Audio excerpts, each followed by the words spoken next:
What's going on, everyone? I'm Dylan alongside my third base legend, HSN hero of our softball team, George. George, how are we doing today? We're doing pretty good. Today we got MLB news, and I want to start it off right away with the two teams in New York, Yankees and Mets, both doing really good so far. Yankees tied for the best record in the American League. Mets have the best record in baseball, I'm pretty sure, overall, and they're being led by their two star sluggers. For the Yankees, of course, it's Aaron Judge.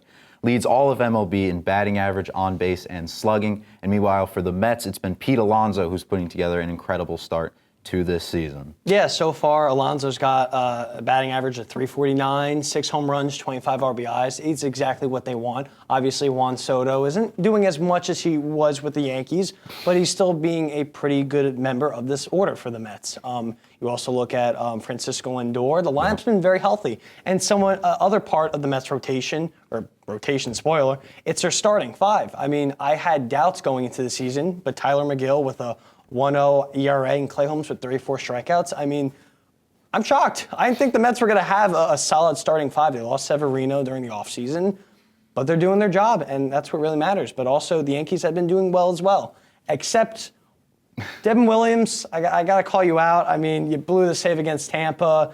I mean, since that Pete Alonso home run, he's not been the same. I don't know why. I've said he's become a Chapman 2.0. Oh. I'm a little nervous. I don't want to say that out loud, but I feel like Luke Weaver should be the closer for maybe a few more weeks. You have to try it out. I don't know. Weaver's definitely, I think, the guy so far. And like you said, the Mets rotation really has been exceeding expectations so far. But a team that's been exceeding my expectations, at least so far, is the Chicago Cubs. They're coming off a 2-game sweep of the Dodgers, and they have the number 1 run differential in MLB at plus 43. What do you think of the Cubs? I think, well, let's look at the trade they made with Houston. You got Ryan Presley and Kyle Tucker. Presley's been closing games out for them. They just defeated them in the series. Again, the Cubs and Dodgers played in Chicago. Cubs won the series. You look at Kyle Tucker. He's leading 32 hits, 25 RBIs, a 320 average. That's a trade. That's an A-plus trade for them. The Cubs might make the playoffs for the first time since 2016. I like this MLB season to begin with. I think it's been a lot of ups and downs. White Sox have been the White Sox. We have a lot of surprise teams. But let's go over to this little speculation of torpedo bats. I mean, you looked at the Brewers, you looked at the Yankees, and look at that graphic right there. You see that guy in the 1940s? That's a legal bat if it was used today by Aaron Judge. That's a legal bat. So the story with that, obviously, was a physicist comes to MLB, sees that Anthony Volpe has a bit of a struggle, and fine-tunes the bat where the fat of the bat is where he is most likely to hit the ball. And it's been showing that it's been working for him, players like Jazz, but also what about players like on other teams like the Phillies put orders for the bats, and the torpedo bats are legal, and they're here to stay.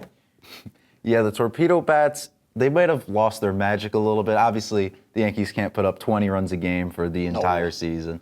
But do you think that might give them a little bit of the edge as they're trying to chase down a division title? I think the edge came when, you lose Garrett Cole and you come into the season and you open up with 36 some odd runs. I think that really set the pace for them. Aaron Judge hasn't been hitting home runs after home runs, but he's been hitting, and he's been one of the best hitters in baseball, not just the American League. And it's exciting to see where the season goes. So let's now transition into the rest of the season. Who are your predictions for MVP, Cy Young's, World Series?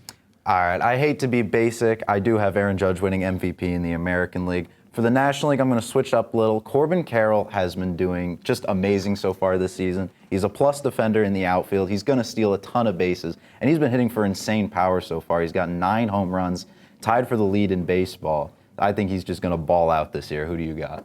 Yeah, I mean, Aaron Judge, there's no question about it. It's just, you go to NL, there's so many candidates. You have the whole Dodgers lineup. Mm-hmm.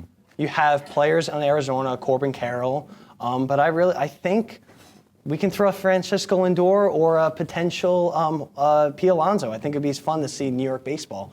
I think Cy Young's Mike King, former Yankee legend, and Max Fried has a sub-2 ERA. He's been the Yankees Yankees ace, losing Garrett Cole. And my lovely World Series prediction, those New York Yankees are going to somehow get back, power of friendship maybe, and you're going to go face off against the Padres or the Cubs. Let's throw something crazy out there.